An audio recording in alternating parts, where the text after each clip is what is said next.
Hey, good afternoon, everybody.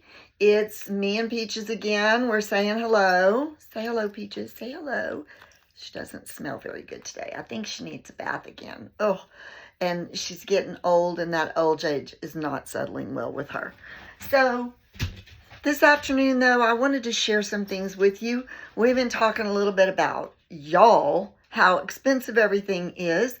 And this is funny because I was talking to one of my friends the other day who's doing little live shows, and she's always fixing her hair. And we were telling her, don't fix your hair, and now I'm doing it. We can see ourselves. But I'll leave my hair alone.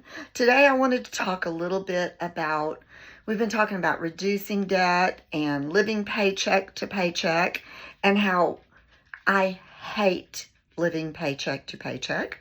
And this month was a tight month for me because I traveled and did some extra things that I don't normally do.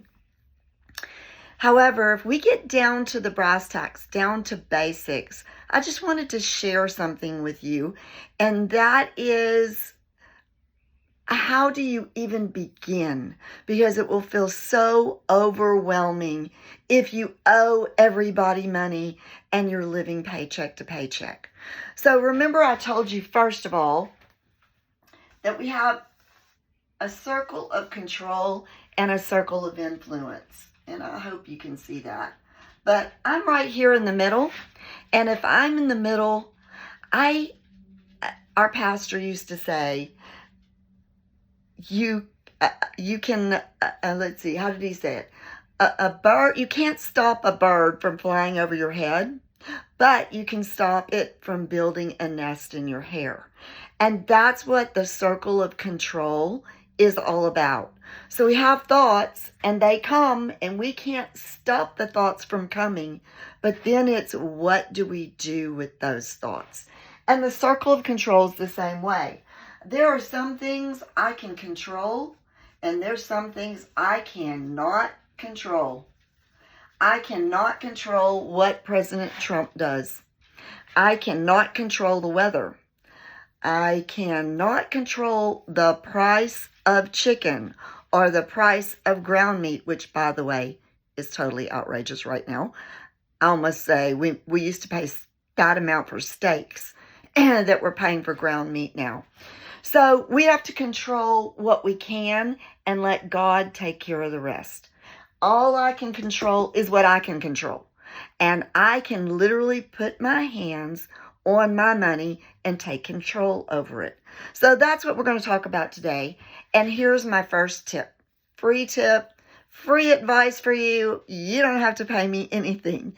And that free advice is, get a notebook and write everything down. Now, if you're like me, I had this obsession with notebooks, and I like really beautiful notebooks like this one.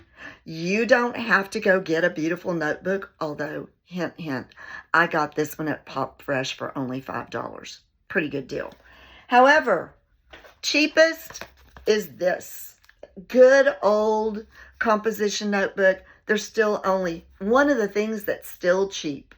Although they used to be 20 cents, they are down to, up to like $1 at Walmart. Or my last notebook page for my budget looks like this. A piece of paper that I tore out of a notebook. And now I take my bills, I put them in it, and I wrap it around. So you don't have to be fancy, is all I'm saying. But what you're going to want to do, first of all, you got to face reality. And to face reality, you've got to look at every one of your bills and just write them down. You know, I think there's a glare on this. I'll fix that for next time. Write down the name of the bill, what's the due date, what's the minimum payment, and how much is the balance. How much do you owe?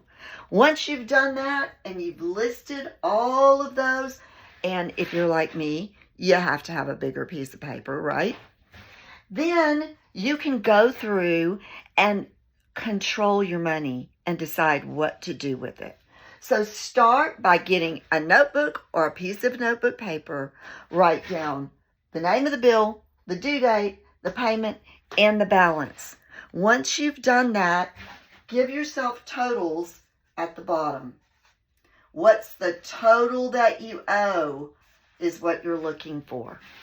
And as we go through, we're going to talk about the snowball effect and the avalanche effect and the difference in those two, because now that I've written out these bills, I have to decide how am I going to get rid of some of them.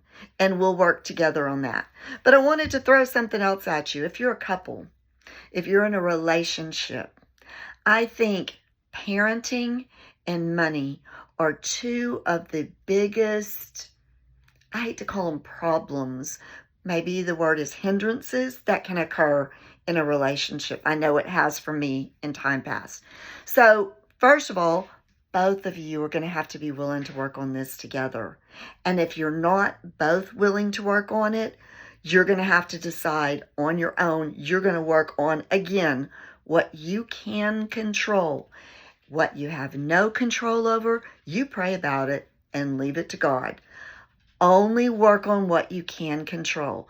Because if you fret and stew over what you cannot control, all you're doing is losing sleep and adding gray hairs to your head. So work on what you can control. And right now, you can write down all your bills and face the music and find out where you're at. That's the challenge for you today. Figure out where you're at and take accountability. Boom, that's number one. You can do it.